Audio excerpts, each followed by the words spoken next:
ভাই বোনরা, আসসালামু আলাইকুম। আপনারা গত কয়েকদিন ধরে খবরে দেখতে পাচ্ছেন যে আমাদের যে ওয়াসা আছে, ওয়াসার পাইপলাইন কেন্দ্রিক বেশ কিছু অভিযোগ এসেছে যারা ভোক্তারা আছেন তাদের কাছ থেকে। একটা কমন অভিযোগ হচ্ছে এবং এই অভিযোগগুলো কোনোটাই নতুন না।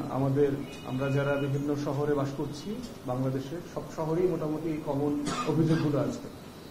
একটা হচ্ছে হুটহাট করি আপনার এই পানিতে গন্ধ পাওয়া যায়, দুর্গন্ধ পাওয়া যাচ্ছে একটা। দ্বিতীয়ত হচ্ছে যে পানিতে আইডেন্টিফাই করা যায় এমন কিছু ময়লা ভাসছে। তৃতীয়ত হচ্ছে পোকামাকড়ের ভিতরে আপনার কেঁচো পর্যন্ত পাওয়া গেছে এবং কেঁচোর মতো অন্য আরো কিছু পোকামাকড় দেখা যাচ্ছে এবং যেগুলো জীবিত। চতুর্থত হচ্ছে ক্রিমি টাইপের, ডায়রিয়ার পরে যে কৃমি হয়, এই কৃমি টাইপের কিছু জিনিস, ছোট ছোট পোকামাকড়ও পানিতে ভাসছে। পঞ্চমত আমরা দেখেছি যে কিছু পোকামাকড় আসছে যেগুলো মৃত, এবং ধারণা করা হচ্ছে যে আপনার যেহেতু পানিকে এখানে ওয়াটার ট্রিটমেন্ট করা হয়, আমাদের যে কোনো শহরের আরবান যে ওয়াটার ট্রিটমেন্ট প্ল্যান্ট আছে, এটার মাধ্যমে অধিক পরিমাণে যদি ক্লোরিন দেওয়া হয় তাহলে ওই পাইপলাইনে যত পোকামাকড় থাকে সেগুলো মারা যায়।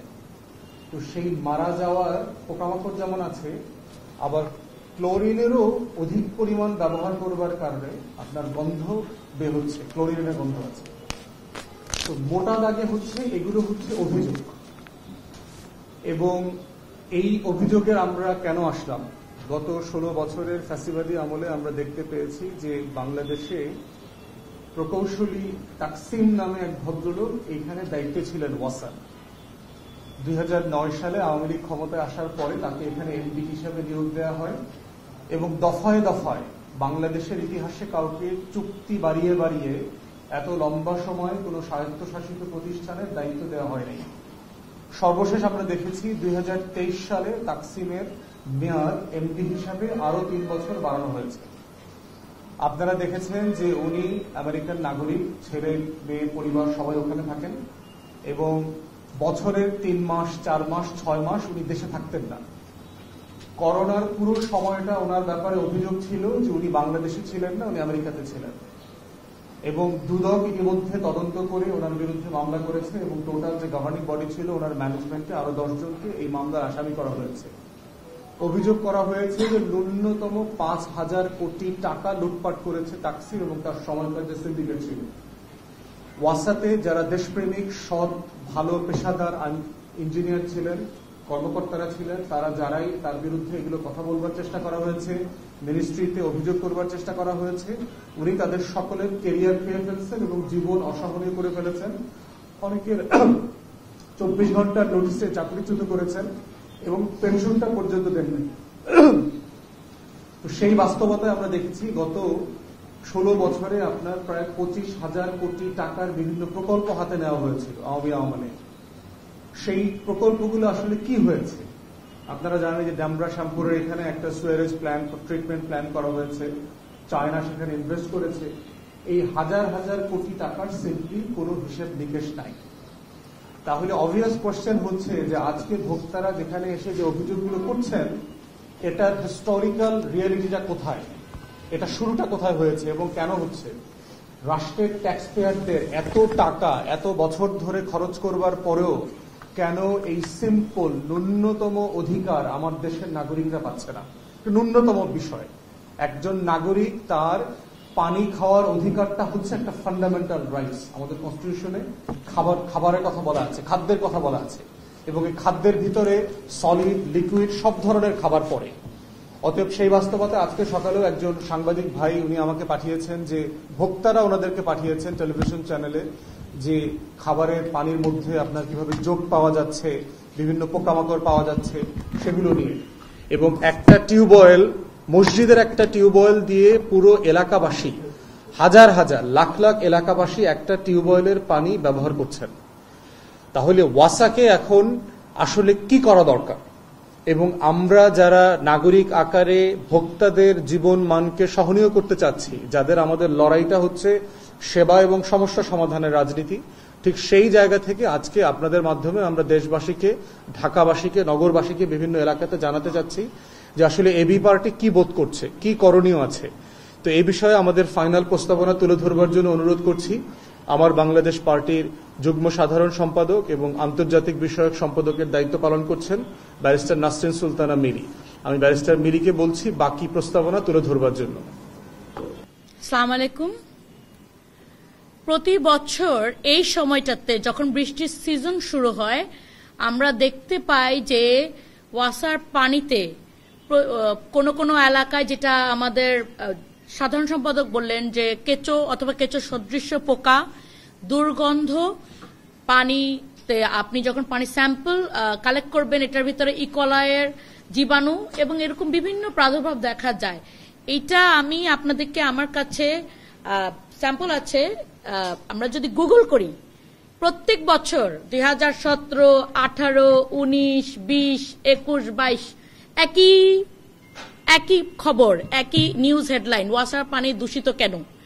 মানে এইটা নিয়ে বারবার কথা বলা হচ্ছে, বারবার আমরা জবাবদিহিতার আন্ডারে আনতে চাচ্ছি, সব অনেক প্রোগ্রাম করা হচ্ছে।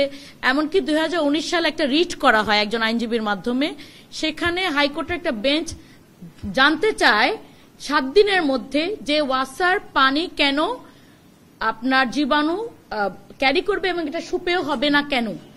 কিন্তু আনফরচুনেটলি এখনো 7 বছরেও আমরা এখনো জানতে পারি নাই যে আমাদের নাগরিক হিসেবে আমরা মিনিমাম যেটা, যে সুপেয় পানি সাপ্লাই আমরা পাবো, সেই জায়গাটাকে আমরা এখন পর্যন্ত কনফার্ম করতে পারি নাই। স্বাধীনতার 54 বছরে আমরা শুধু উন্নয়ন এবং স্মার্ট বাংলাদেশের ডামাডোল শুনতে পাই চারদিকে, কিন্তু একটা নাগরিকদের জন্য সুপেয় সাপ্লাই চেইন স্টাবলিশ করতে না পারা, এটা আমাদের একটা সামগ্রিক ব্যর্থতা।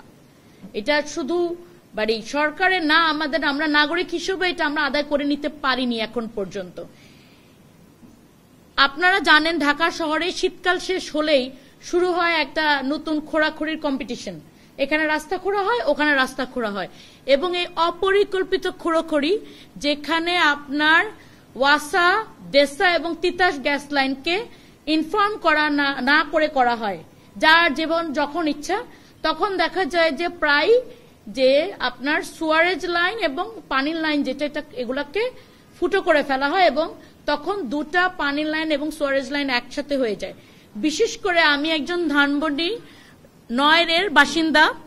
আমার বাসায়, আমি একটা হাই রাইজ বিল্ডিং এ থাকি, ওই বাসায় 100 অধিবাসী আছেন এবং আমাদের ওই রাস্তায় আমরা 7টা বাড়ি কনফার্ম করা হয়েছে যাদের এই কন্টামিনেশনটা হয়েছে।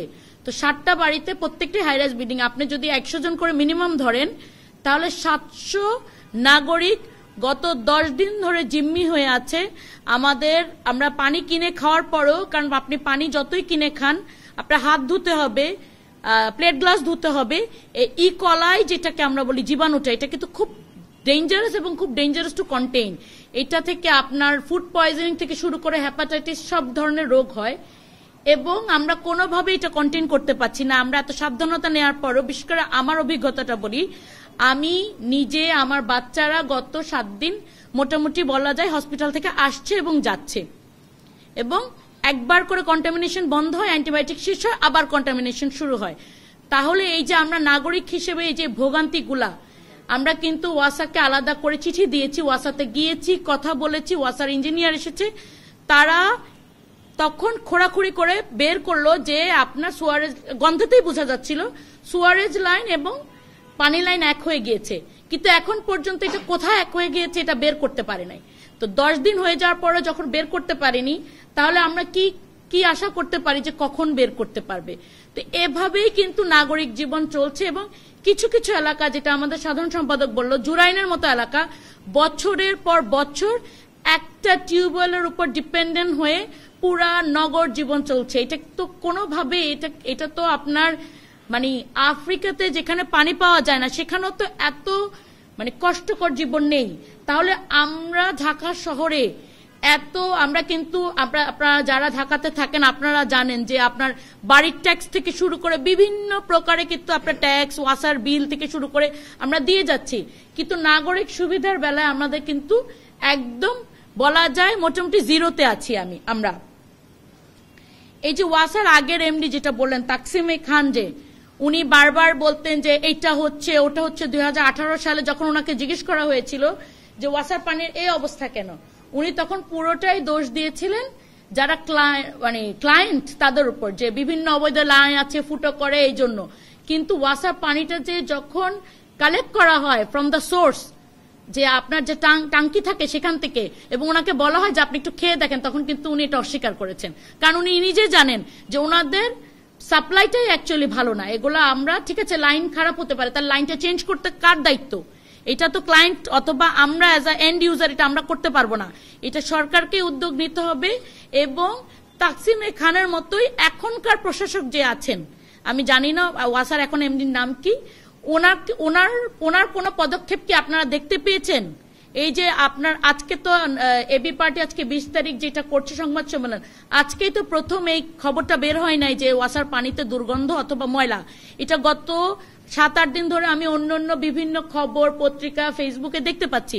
বাট এখন পর্যন্ত ওয়াসার এমডির পক্ষ থেকে এটা সলিউশন করা নিয়ে অথবা এটা যে একটা ঠিক হচ্ছে না, এটা ওনারা সরি, এরকম কোন বক্তব্য আপনারা কি পেয়েছেন? তো আমাদের যে জবাবদিহিতা যদি না থাকে, আমাদের এই যারা দায়িত্বে আছেন, তাহলে তো আমাদের জুলাই যে স্পিরিটটা, যে গণঅভ্যুত্থানের যে স্পিরিটটা, তাহলে তো আমরা সেই স্পিরিটটা কোথায় ধরে রেখেছি? তাহলে আমরা তো হাসিনার আমলে আছি, তাকসিম খান বদলে তাকসিম খান আসলো। সেই জায়গা থেকে আমরা বোধ করছি যে দ্রুত ওয়াসার এমডি যদি উনি পারেন এটাকে সলিউশন করতে হবে, না পারলে যিনি পারবেন তাকে আসতে হবে।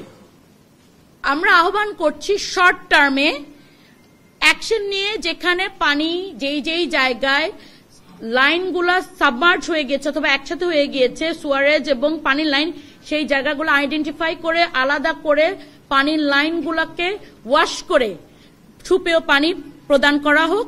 সবাই যেন আপাতত, এবং পোকামাকড় যেটা আছে এই জায়গাটাকেও অ্যাড্রেস করা হোক। এটা হলো শর্ট টার্মে অ্যাড্রেস। আমরা চাচ্ছি যে এখনই এটাকে যেন ঠিক করা হয়। এবং লং টার্ম পদক্ষেপ হিসেবে আমরা চাই যে ভালো ফিল্টার প্রযুক্তি, কারণ আমাদের বাংলাদেশ তো একমাত্র দেশ না যারা হলো সাপ্লাই চেইনে পানি খায়, তাই না? আপনার কলকাতাতে কখনো দেখবেন না, আমি এখন পর্যন্ত কখনো, আমার মনে হয় না কখনো আমি খবর দেখেছি যে কলকাতাতেও পানিতে পোকা অথবা পানিতে প্রবলেম পাওয়া গেছে। যদি ওরা করতে পারে, আমরা কেন করতে পারবো না? প্রযুক্তি অ্যাভেলেবেল আছে, সেই প্রযুক্তি ব্যবহার করে লং টার্মে ফিল্টার প্রযুক্তি ব্যবহার করে সুপেয় পানি সাপ্লাই করা, ভালো সাপ্লাই চেইন মেনটেন করা। এইটা ইঞ্জিনিয়ার এবং টেকনিক্যাল টিম একটা গঠন করে প্রত্যেকটা এলাকা ভিত্তিক আলাদা আলাদা করে ভালো সাপ্লাই চেইন মেনটেন করতে হবে। যেগুলো পুরনো হয়ে গেছে লাইন, সেগুলো রিপ্লেস করতে হবে। অবৈধ লাইনগুলোকে চিহ্নিত করে বন্ধ করতে হবে। এবং সিটি কর্পোরেশনের সাথে প্রত্যেকটা সেন্টার, যারা তিতাস বলেন, ডেসা বলেন, ওয়াসা বলেন, তারা লিয়াজো করে এই যে আপনারা যে খোঁড়াখুড়ি সেগুলি করা, যেন অপরিকল্পিত খোঁড়াখুড়ির কারণে এই একই প্রবলেম প্রত্যেক বছর ঘুরে ঘুরে না আসে। এবং আমাদের একটা জিনিস আমরা কিন্তু জানি যে আমাদের পানির স্তর কিন্তু প্রতি বছর নিচে নামছে। তো এই জন্য আমরা বলবো যে পানিটা একবার ব্যবহার হয়ে গিয়েছে, বাইরের দেশে আছে, সেই পানিটাকে ডাবল ফিল্টার করে খাওয়া বাদে অন্য কাজে রিইউজ করা হয়। তো সেই প্রযুক্তিটাকে ব্যবহার করা, যেন আমরা পানিটাকে রিইউজ করতে পারি। এবং বৃষ্টির পানি আমাদের একটা খুবই রহমত আছে আমাদের এদেশে, আমাদের প্রচুর নদী নালা আছে এবং আমাদের এনাফ বৃষ্টি হয়। আমরা যদি বুয়েটের সাহায্যে বৃষ্টির পানি ধরে রাখার প্রযুক্তি ব্যবহার করি এলাকা এলাকা ভিত্তিক, আমার মনে হয় যে পানির যে অনেক সময় আছে যে সাপ্লাইয়ে পানি থাকে না অথবা ভালো পানি থাকে না, এই জায়গাটা থেকে আমরা উত্তরণ পাবো। এবং যখন যে এলাকায় পানি থাকছে না, পানির লাইনে পানি থাকছে না অথবা সুপেয় পানি থাকছে না, সেখানে যেন ওয়াসা ট্যাঙ্ক করে পানি সাপ্লাই করে, এই আহ্বানটাও আমরা করব। ধন্যবাদ। আপনার একটা কথা আমি বলি, আমাদের এবারে যোগাযোগ উপদেষ্টা ঈদের সময় খুব সুন্দর একটা কথা বলেছে আমরা মন্ত্রণালয় হিসেবে কাজ করি না, আমরা একটা দেশ হিসেবে কাজ করেছি। আমরা সবাই সমন্বয় করেছি, যার কারণে এবার ঈদের যাত্রায় ভোগান্তিটা ছিল খুবই কম এবং যাত্রাটা এত সহজ হয়েছিল যে সব নাগরিকরা এটা অ্যাপ্রিসিয়েট করেছিল। তো ওইটাই আমি বলবো, আমাদেরকে দেশ হিসেবে কাজ করতে হবে, প্রত্যেকটা প্রতিষ্ঠানের সমন্বয় থাকতে হবে। এই সমন্বয়হীনতা যে আমি কি হনু আমি করে যাব, তাহলে কিন্তু আমরা এই ভোগান্তিটা বছরের পর বছর, এই যে আমি 2025 সালে সংবাদ সম্মেলন করছি, 26 সালেও করব, 27 সালেও করব, আমাদের কোনো অগ্রগতি হবে না। সুতরাং সমন্বয় করে করতে হবে, যেন সামনে এই জিনিসটা আমাকে অন্তত আমি 26 সালে বলতে পারি যে অ্যাটলিস্ট এই জায়গাটাকে আমরা উন্নয়ন করতে পেরেছি। আমরা তো ওইটা বলেছি যে শর্ট টার্মে আপাতত সুপেয় পানি সাপ্লাই করা এবং লং টার্মে এটাকে নিয়ে বসা। আমাদের দেশে কিন্তু এনাফ টেকনিক্যাল মাইন্ডস আছে, আমাদের বুয়েটের যারা আছেন নগর প্ল্যানিং এ, তাদেরকে নিয়ে বসলে আমার মনে হয় এটার একটা সলিউশন বের করা অবশ্যই সম্ভব, কোনো কিছু আনসলিউবল না। কিন্তু প্রবলেম হলো আমরা আমাদের ওই ঘাস কাটতেও বিদেশ যেতে চাই, যে আমাদের দেশীয় যে মেধা এগুলাকে ব্যবহার করি না এবং আমরা একসাথে বসি না। ওই যে একসাথে বসার সমন্বয় করা, এই জায়গাটাতে আমরা যাই না, এবং সমন্বয় করলে আমার মনে হয় এটা আমরা সলিউশন করতে পারবো।